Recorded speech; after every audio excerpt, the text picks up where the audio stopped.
As the handyman extracted a soiled rag from the blocked chimney, his initial assumption was that it was merely some trash that had gotten stuck.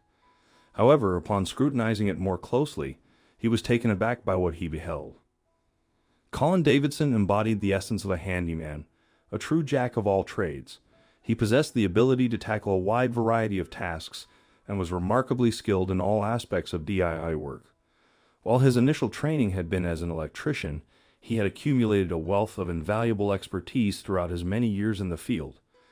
This diverse skill set prompted him to eagerly assist a customer who sought his aid with a chimney issue.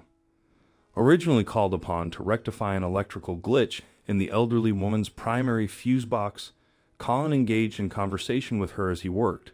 She recounted the trouble she faced with her open fireplace chimney, describing how it had gradually succumbed to blockage, resulting in her home filling with smoke whenever she ignited a fire. Curiosity piqued, Colin investigated the chimney by peeking within, only to find no trace of daylight at its peak. It became evident that the chimney had become entirely obstructed. Scratching his head in contemplation, Colin retrieved a selection of tools from his van before ascending the ladder to access the rooftop. Armed with his longest pole, he probed the chimney in the hope of dislodging any potential obstructions. Through persistence, Colin managed to make contact with the source of the problem, successfully freeing it from its confines.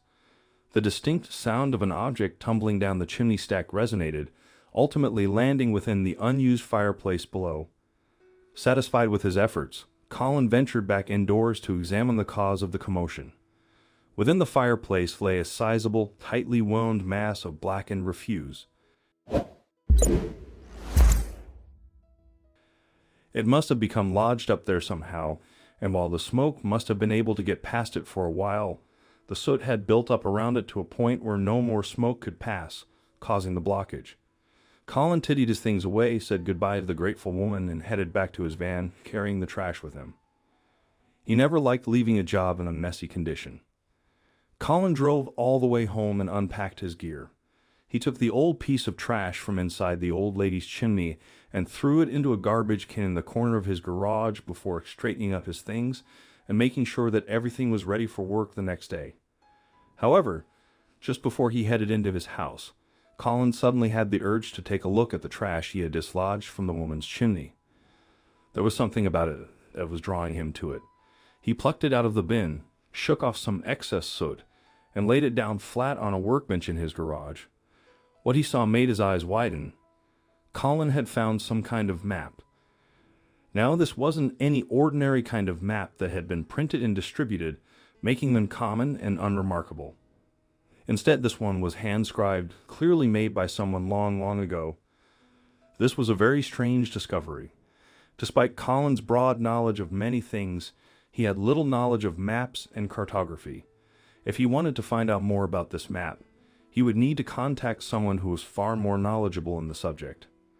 Luckily, he had an old friend who was a historian at a nearby museum. Colin hadn't seen Reggie in quite a few months, but if anyone would know what this map was, it was his historian friend. Heading over to the museum where Reggie worked, Colin excitedly handed it over. Reggie seemed busy and somewhat stressed, but he made some time for his friend. They sat down, had a coffee, discussed various topics, and caught up. Eventually, the conversation shifted to Colin's strange discovery and its significance. At that point, Reggie stood up and walked over to his workbench with a soot-covered map in his hand. Reggie unfolded the map and let out a small exclamation of surprise and interest. He started studying it closely, brushing away some of the black soot from the canvas. As Reggie examined the map more closely, his eyes widened and he appeared increasingly shocked. It was evident that this map held something special. Colin asked what he had noticed, but Reggie remained quiet, deep in thought and concentration. Carefully, Reggie brushed away more soot, studying each pinstroke and mark on the canvas. His mouth fell open, yet he still didn't answer his friend's question. Eventually, Colin tapped Reggie on the shoulder, seeming to snap him out of his excited daze. Once again, he asked Reggie what he had seen on the map. Reggie told his friend that he did not want to say just yet, not until he was 100% sure that he was right.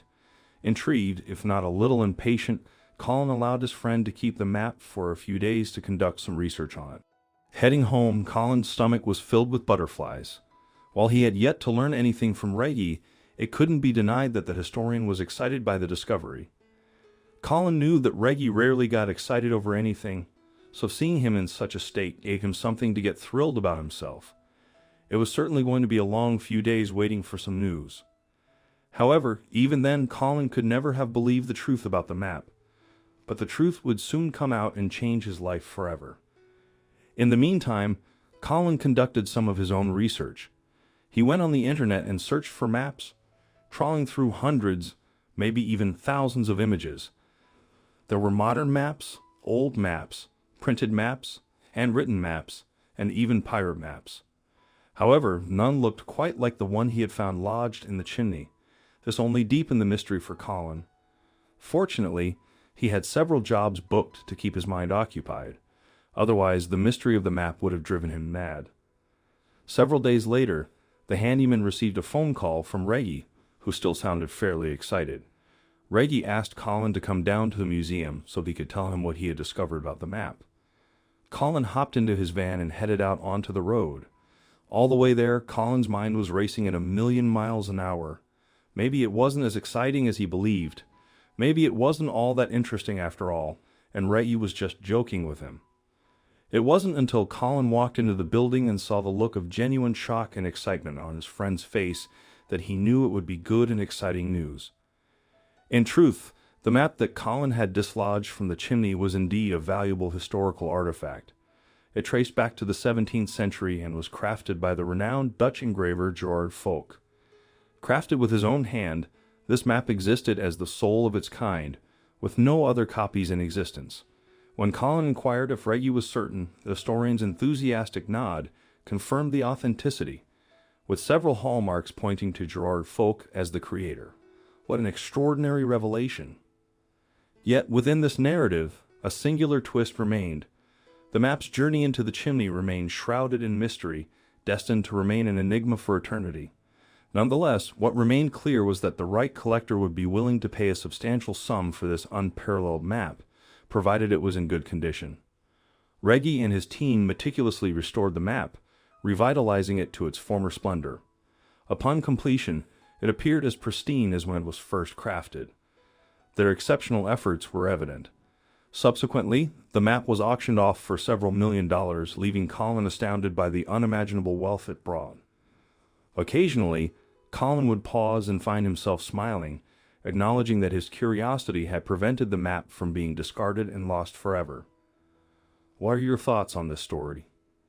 Feel free to share your opinions in the comments below. If you like this video, kindly give it a thumbs up and consider sharing it with your loved ones. Don't forget to click the bell icon to stay updated with our channel.